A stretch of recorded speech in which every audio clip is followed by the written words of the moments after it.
કેન્દ્રીય મંત્રી પુરુષોત્તમ રૂપાલા ગુજરાતની રાજકોટ બેઠક પરથી ભલે ચૂંટણી લડી રહ્યા હોય, પરંતુ તાજેતરમાં તેમના દ્વારા બેટી અને રોટી વિશે કરાયેલા નિવેદન બાદ ક્ષત્રિય સમાજમાં ઊભો થયેલો રોષ રાજકોટ સિવાય અન્ય બેઠકો પર ભાજપ માટે નુકસાનકારક સાબિત થઈ શકે તેમ છે। બનાસકાંઠામાં પણ હવે ક્ષત્રિય સમાજ એકત્રિત થઈને રૂપાલાની ટિકિટ રદ કરવાની માંગ કરી રહ્યો છે।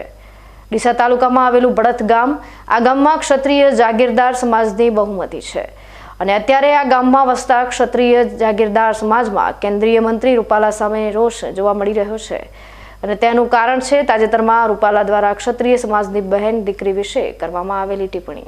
ડીસા તાલુકાના બળદ ગામમાં આજે ક્ષત્રિય જાગીરદાર સમાજ અને ડીસા તાલુકાના ઠાકોર સમાજના આગેવાનો સાથે મળીને કેન્દ્રીય મંત્રી પુરુષોત્તમ રૂપાલાના વિરોધમાં રેલીનું આયોજન કર્યું હતું।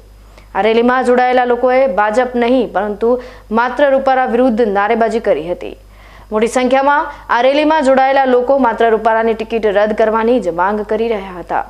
સાથે સાથે ક્ષત્રિય જાગીરદાર સમાજ અને ઠાકોર સમાજના આગેવાનોએ જણાવ્યું હતું કે ભાજપ દ્વારા જ્યાં સુધી રૂપાલાની ટિકિટ રદ કરવામાં નહીં આવે ત્યાં સુધી ભાજપના કોઈ પણ નેતાને જાગીરદાર સમાજ અને ઠાકોર સમાજની બહુમતી ધરાવતા ગામોમાં પ્રવેશ કરવા દેવામાં આવશે નહીં। સમાજ બળદ ગામના યુવાનો, વડીલો, અઢારે આલમ અમારી હાથે છે અને બધા ભેળા થઈ બળદ ગામના નાનાથી મોટા મોટા સુધીના બધા રૂપાલાજીનો વિરોધ કરે છે। અમારી માતાઓ, બહેનો વિરોધ ખૂબ ખરાબ ટિપ્પણી કરેલી છે અને નાનાથી મોટો ભારતીય જનતા પાર્ટીનો કાર્યકર આવશે તો એમના વિરુદ્ધ અમે બહિષ્કાર કરવાના છે અને આખા બળદ સમાજ અને બળદ અઢારે આલમ તરફથી પાબંદી લગાવેલી છે। કોઈ નાનાથી મોટો કાર્યકર્તા આવશે ભાજપ બીજેપીનો કે અને અમે ઊંધી પૂછડીએ અમે બગાડી દેવાના છે। અઢારે આલમ અમારી સાથે છે। જય માતાજી, જય મહાકાલ।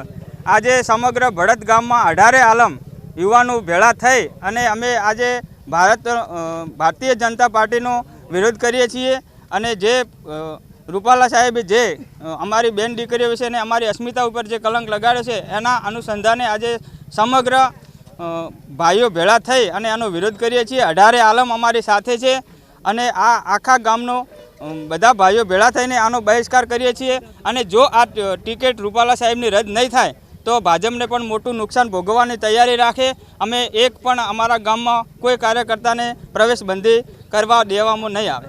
અત્યારે ભરત મુકામે જાગીરદાર સમાજ એટલે કે દરબાર સમાજ બધા ભેગા મળી અને રૂપાલા સાહેબે જે એક શબ્દ કાઢેલો હતો કે ક્ષત્રિયો અને રાજપૂતોને ઠાકોરોએ બધા ભેગા થઈ અને રોટી અને બેટીનો વ્યવહાર અંગ્રેજો વખત કરેલો છે તો અમે કોઈ એવો વ્યવહાર કરેલો નથી। એ બદલ અમે એમને શબ્દ વખોડીએ છીએ અને જાગીરદાર સમાજ અને દરબાર સમાજ અમે બધા સાથે સમજીએ। અમે ઢુવાથી હું ભવનજી મલાજી ઠાકોર પણ એમની સાથે છું અને તમામ સમાજના સાથે સહકારથી આ અમે એક રેલીનું આયોજન કરેલું છે અને આ રેલીની અંદર સમસ્ત સમાજના આગેવાનો ભેગા રહી અને એમની સાથે જોડાયેલા છીએ। રૂપાલાને લઈ છેડાયેલા આ વિરોધને લઈ કોંગ્રેસ મલકાઈ રહી છે, પરંતુ મહત્વની વાત તો એ છે કે ક્ષત્રિય સમાજનો આ વિરોધ ભાજપ પ્રત્યે નથી, માત્ર એક ઉમેદવાર પ્રત્યે હોવાનું ખુદ ક્ષત્રિય સમાજના આગેવાનો જણાવી રહ્યા છે। ત્યારે ભાજપ આ વિવાદને શાંત કરવા માટે કેવા પ્રકારની રણનીતિ તૈયાર કરશે તે જોવું રસપ્રદ રહેશે।